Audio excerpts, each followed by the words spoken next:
Morning mga Lodi. So, kakain na tayo almusal. Gawa muna ako ng suka. Gusto ko ng suka.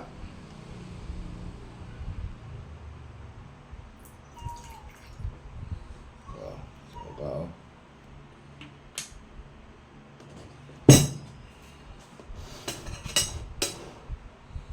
Ano? Try muna tayo mga Lodi. Dahil namin ang mapagpaspasan po ang pagkain ito na mag-isang kapag lapas na ang katawan sa amin na Jesus na may tagapagligtas. Amen.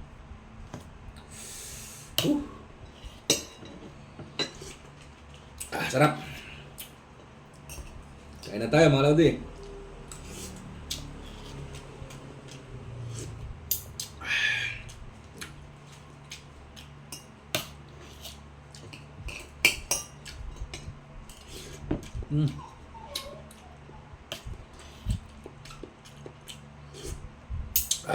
Sarap.